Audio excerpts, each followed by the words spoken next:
Hey YouTube, it's Dr. T stopping by for another quick video. Have you ever heard any of the following? Why do you need a gun? What are you afraid of? Or we need more gun control. So, if hearing those things irritate you just as much as it irritates me, I have something for you that I want you to hear. First of all, don't argue with people. We don't need to argue. But I do want you to show them the value or show them a different approach to legally being armed. Okay, so the first response to this scenario where you come across people who they're like, can't even say, like, they say that some say they're liberals, some say that they're just they're not into guns or they're afraid of guns, and they want to know again, what's going on in your life why you feel that you need to have a firearm, or what happened, is something going on that you need to talk about, are is your life in danger? None of this needs to be true. So the first one is, this is part of your Second Amendment. Yes, it's in the Constitution. It is your God-given right, and that's it. After that, you don't really need to have an argument. It's in the Constitution. Let them argue with the Constitution. Okay. The second response that you could give someone is for self-defense. Take a look at what's going on in the world right now, the news. If you don't watch a lot of TV like I don't, the newspaper, just hearing things, passing by, YouTube, whatever form of social media that you do use, there are a lot of topics that come up, or coverage that comes up, that shows you that stuff is going on in this world, and we need to be able to defend ourselves. Again, I say this all the time. No one is coming to save us. And again, not because they don't want to, because we're loved, but because they can't sometimes. Sometimes people are so far away and they cannot get to us in time, and seconds matter, okay? Seconds matter when people are minutes away to come and help you. And that could be for a lot of things, but in imminent threat to your life, when it takes a fraction of a second to squeeze a trigger to help save your life, to preserve your life, versus you waiting 20, 30 minutes for someone to come rescue you, you need to take your ability to defend yourself in your own hands, providing, again, that you are in the right and you are rightfully defending yourself. It is clear cut that it is self-defense. There's no question about it. Your life is an imminent threat and you had to, defend yourself, okay? The next one would be crime control.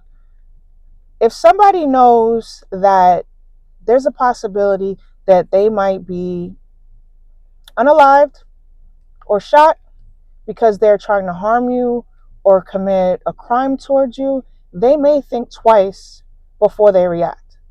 I had a conversation with a group of young people not that long ago, and these group of people were just, caught in a cycle of not doing the right thing.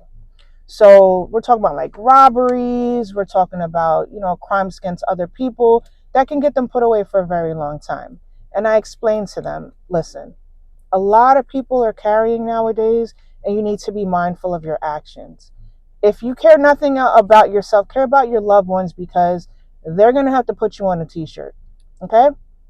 Understand that people are not playing when it comes to their safety. You're not supposed to defend your property, that you can always replace your property, but you can't replace life. So I explained to this group of young people that people train daily, monthly, often, to make sure that they are able to protect themselves. And if you decide that you're going to continue to commit a crime against people and you're intentionally trying to harm people or look for victims, you yourself may in turn become a victim. So these kids were, they're not even kids. These young adults were young enough to turn their lives around, and it's never too late. You can, turn over a new leaf today. But I stress to them that it's never too late to get yourself together, get yourself on the right track, and just leave the life of crime alone, because it's not going to pay. There are a lot of people who are armed now more than they were, say, 10 years ago, especially with these new laws that have come into place where states like New York are now a shall issue state versus a may issue state. So they may run up on somebody who is legally carrying concealed, or they may break in a home, and that home may be full of firearms, staged and ready to go to defend the lives that are in that home. and now they've opened up a can that they can't close. Okay, so the next one would be for hunting. So if stuff hits the fan, right? Supermarket, you guys remember when we had the pandemic not that long ago, supermarkets were empty, people were fighting over basic needs. Okay, so in the event for the event that you need to provide for your food for your family, there's a nice little juicy squirrel out there. You will, go get your 22 LR and you'll be able to go hunt small game. So a benefit to having a firearm or access to a firearm legally is that you are able to provide food for your family in the event that you have to. Now, I know there are people who are vegetarians, but unless you're growing your own food and you have access to a large supply, if stuff hits the fan, you may be forced to go out and hunt for your food in order to stay alive until, rescue comes at some point, help comes at some point to provide a maybe some type of package for you to help feed yourself. But in the meantime, these are the 5 that I just wanted to share with you. So 1, it's a part of your Constitution. 2, self-defense.